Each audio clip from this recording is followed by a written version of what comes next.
So, hello guys, what's up? It's me again, si Mima Alicia nyo. At nagbabalik ulit para sa ating panibagong video. So, pag-usapan lang natin guys ng bahagya, itong naging desisyon ng Supreme Court dito kay Lorraine Badoy. Kasi ngayon guys, hinatulan po siya ng guilty sa kasong indirect contempt. Although hindi naman po ito heinous crime, hindi naman po masyadong kabigatan para sa kanya, I think makakalaya naman to kasi mura lang naman po yung piyansa niyan. Pero mali po yung kanyang ginawa. So anyway, pag-usapan natin guys ng bahagya kung bakit nga ba umabot sa punto na hinatulan siya ng guilty. Ano nga ba yung kanyang ginawa? So ngayon guys, simulan natin muna dito sa husgado ng Korte Suprema.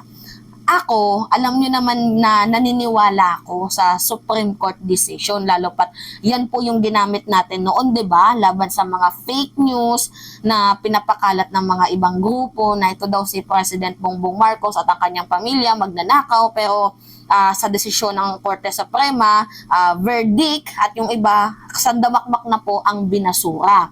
So sa daming kaso, halos po lahat nga ay binasura. So anyway, ayoko nang magtalo-talo tayo dito kasi alam kong merong mga kakampings na nanonood sa akin na sumusuporta ngayon. Pag-usapin talaga ng Marcos yung mga sinauna mga kopong-kopong days, baka mamaya may magalit sa akin, pero ako talaga naniniwala ko sa Supreme Court, naniniwala ko sa Korte Suprema. So ngayon guys, jump na tayo dito. Ito magiging fair and balance ako dito. Kasi medyo kiling ako dito, pero sisikapin kong maging fair and balance. Ganito kasi yan guys, itong Department of Justice natin at si Lorraine Badoy na mga miyembro ng NTF-ELCAC, meron po silang ginawang petisyon sa Regional Trial Court ng Manila, sa RTC, which is yung husgado po doon ay si Judge Marlo Malagar. So ngayon guys, ang petisyon ng NTF-ELCAC at ng ating Department of Justice na dapat daw pong ideklara na itong CPP, NPA, NDF na to dapat po ideklara na terorista. So gagamitin nila yung batas na anti-terror law. So yun po yung gusto guys nila Bado, yun po yung petition nila na dapat ideklara na terorista ang CPP, NPA, NDF. Yan po yung yung gusto nilang mangyari. Kaso itong humahawak ng Regional Trial Court doon sa Manila, which is si Judge Marlo Malagar, ay naging fair and balance naman to the point na sinabi niya na parang mali naman ata yan na idideklara yung terorista ang CPP. Kasi yung mga taong yan, guys, ito yung sabi ng husgado na si Judge Marlo, hindi to galing sa akin So pinapaliwanag ko lang po. So after kong basahin, papaliwanag ko na lang po sa inyo sa madaling pamamaraan. So baka mamaya may magsabi, si Mima kasi miyembro yan ng dito ganyan.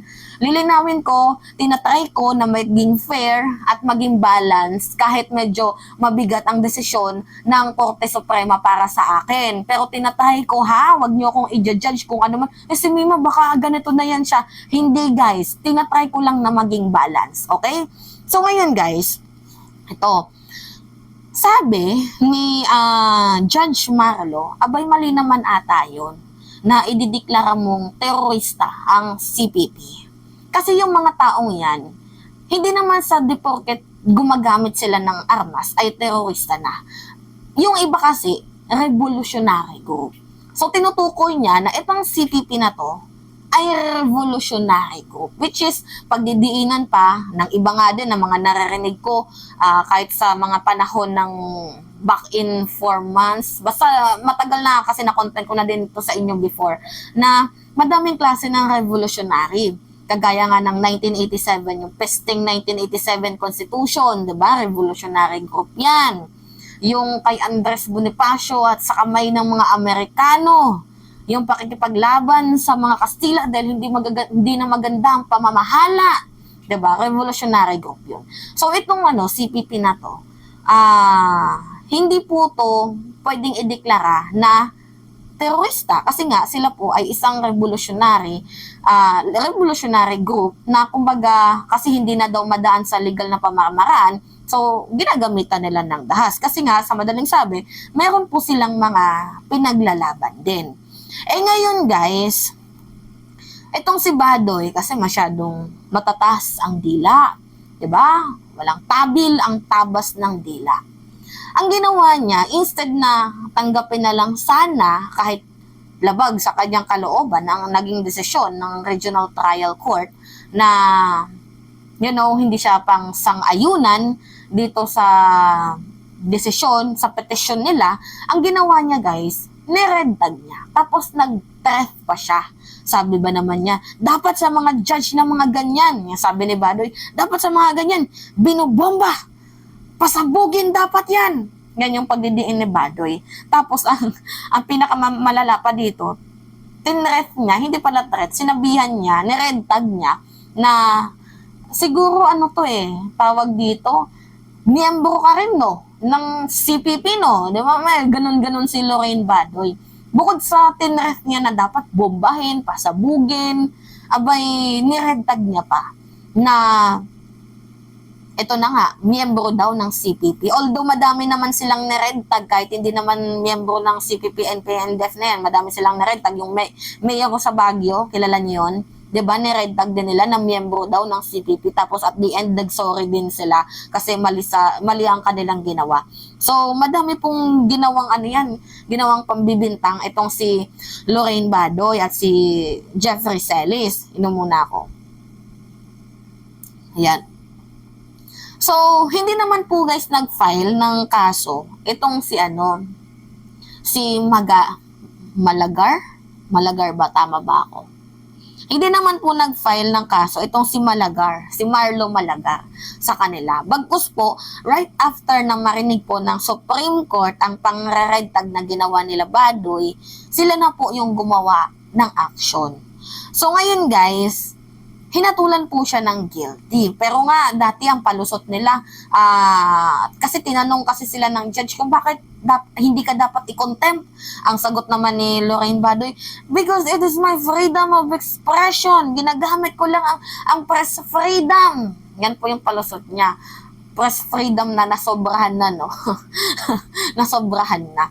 So, yun na nga guys, tinanong sila kung bakit ka hindi dapat i-contempt. Sabi niya, kasi nga, ginagamit ko lang ang aking freedom of expression. Ganyan-ganyan. Yan yung kanyang palusot na hindi din naman sinang-ayunan ng Supreme Court. So ngayon guys, hinusgahan po siya ng guilty. Pero, kahit hinusgahan naman siya ng guilty, hindi naman agad-agad siyang makukulong dahil nga nakapagpiyansa naman siya. Ang sabi niya, the CPP, NPA, NDF wanted me jail, but instead I am walking free with 30,000 peso fine. Okay nga pala guys, madagdag ko kung bakit hindi pwedeng i-declare na terorista itong CPP. Kasi nga guys, wala naman po silang hindi naman, 'di ba, pag meron silang kalaban, yung mga sundalo at pulis lang. So, pag terorista kasi guys, wala pong ini-specified na target kahit sa public market, 'di ba? Bumubomba sila sa mga train, nang bubomba sila, namumugot ng ulo, kagaya ng Abu Sayyaf, 'di ba, mga ganyan. Yan po yung mga terorista na tutunay. Pero sana naman pag-aralan din itong CPP, NPA, NDF ng mas malalim pa, kasi may mga nadadamay din naman kasing civilian. Pero although ito na nga, kagaya nga ng sabi ko, kung ito man po ay magiging desisyon ng Korte Suprema na hindi na ideklara, kasi yung desisyon ni Bagalong sa RTC pa lang naman yun So, wala pa naman sa Supreme Court, hindi pa naman natin alam kung ano yung magiging desisyon nila. Pero kung sakali man, dapat sana pag-aralan, Kasi totoong may mga nadadamay na civilian. Pero kung ito po yung magiging desisyon, wala po tayong magagawa dyan. So, para sa akin, na lang natin guys, irespeto natin yung magiging desisyon ng korte. So, tulad dito sa pagrespeto ko sa sa naging desisyon ng korte sa ginawa ni Badoy na na pang-red tag at pang-dedetreat niya kay Malagar. Pero itong si Malagar kasi, desisyon niya yun yung sa Regional Trial Court na wag ideklarang terorista ang CPP. Si Badoy nag-react, nagalit. Nagalit siya. Sabi niya, siguro ano ka, naghimutok na si Badoy. Mali din naman kasi si Badoy sa part na yan. Dapat sana mas tinaasan pa nila yung ano nila. Kumbaga kung sa RTC, jump to court, Supreme Court, hindi yung nag-ano ka pa, nag-aamok ka pa ng yan tuloy na nadeklarahan ka tuloy ng Korte Suprema na na guilty. Dapat hindi ganun, no? Kung hindi ka satisfied sa desisyon, pumunta ka sa mas mataas na husgado. Ganun. Kaso masyadong matabil din yung dila ni Lorraine Badoy. Yun ba? Anyway, yun po yung kwento dito. Pero kung tatanungin nyo ko guys, ano nga ba sa'yo, Mima? Ano nga ba yung magiging desisyon mo? Ano nga ba yung side mo ukol dito sa CPP, NPA, NDF na to? Meron naman po kasing ginagawang hakbangin itong ating gobyerno. Diba? Meron niyang peace talk. Peace talk na sinimulan ni former President Duterte. Tapos nang pinagpatuloy ni President Bongbong Marcos, sabay ayaw niya na. Ewan ko din kung bakit. Pero gumagawa naman po guys ng hakbangin itong ating Pangulo. Kaya nga mayroon tayong mga nababalitaan na zero insurgency na ang iilang lugar. 'Di ba? Ano na yan ni President Marcos noon, yung zero insurgency. So anyway, yan na nga guys, gumagawa naman po ng hakbangin ang gobyerno para mapanatili itong katahimikan ng ating bayan.